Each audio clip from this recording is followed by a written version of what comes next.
there, Seth and Sunny again from PT Bytes. Hopefully you guys have been working on your knee exercises for the past week and you've built up to 2 sets of 10, 20 reps total of those strengthening exercises. So now you're ready for some harder things, some harder exercises. Let's get to it. So the next few exercises we're going to talk about, a little bit more difficult today, are going to be in standing. So the first one is just a calf raise or a heel raise. So you're going to go up onto your toes, down slow and controlled. This is going to work that calf muscle or your gastroc muscle that attaches to the back of your knee. So you're going to do up slowly, down slowly. You can do 10 reps and build up to 2 sets of 10. To make it a little bit more difficult, you can hold at the top for 1 or 2 seconds. 1, 2, and down slowly. Now this exercise does require a little bit of balance, so if you need to, you can hold on to the back of a chair or a wall just to steady yourself, give you a little bit of extra balance. Up slowly, down slowly. You're still going to work the muscle properly. The next exercise is hip flexion or standing marching. So we're working the front of your leg muscles there, your hip flexors. Up slowly, down slowly. Now again, you can hold on for balance and do it nice and slow so you get the work of the muscle properly. You want to do 10 on each leg and then build up to 2 sets of 10. The next couple of exercises are going to involve your hip muscles as well. So we're going to use your hip abductors and then your hip extensors. These muscles are really important when you're walking. A lot of times when we're walking, we don't think about taking a nice long step. So this is really important to keep those hip muscles strong. As we get older, we see people tending to take smaller and smaller steps because they're losing some of that hip extension strength. So the next exercise is hip abduction. So we're working the outer hip muscles. So you can hold on for balance, keep your legs straight, body straight, and kick your leg out to the side.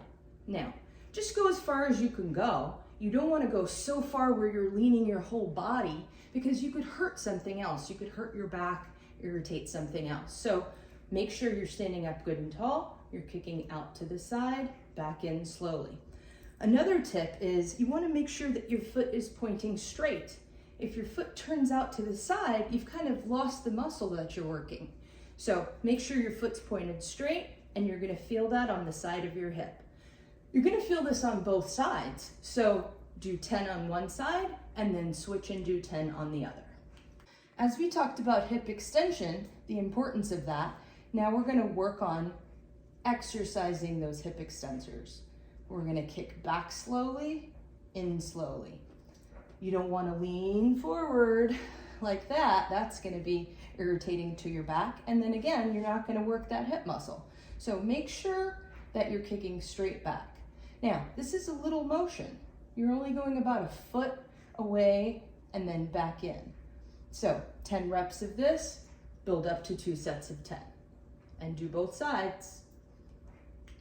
The last exercise of the harder set of exercises here is a mini squat or an air squat. So squatting is super, super important in our day-to-day lives, like sitting on the potty, okay?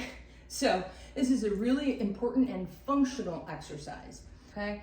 We need to strengthen our quad muscles so that we don't hurt our back when we squat. Most people squat and they bend their back to reach for things. Then they hurt their backs. So in order to protect your back and protect your knees, you want to make sure that you're bending at your knees. So what you want to make sure that you're doing is also having a good wide stance. When your stance is narrow, it's really hard to do and you could lose your balance. So you want to make sure your feet are about hip width, shoulder width apart, and then you're coming back where your body weight is through your heels, not your toes, and tipping forward. So, most important, stick that tushy out and then come back up. Now, a couple things you can try is using a chair for guidance. So to make sure that your bottom is coming back far enough, almost like you're about to sit in a chair, and then come back up. You could also use the back of a chair for balance to make sure that you don't fall over. Now, try these exercises, 10 reps, build up to 2 sets of 10. You'll be good to go. Try these next set of exercises and see how they go.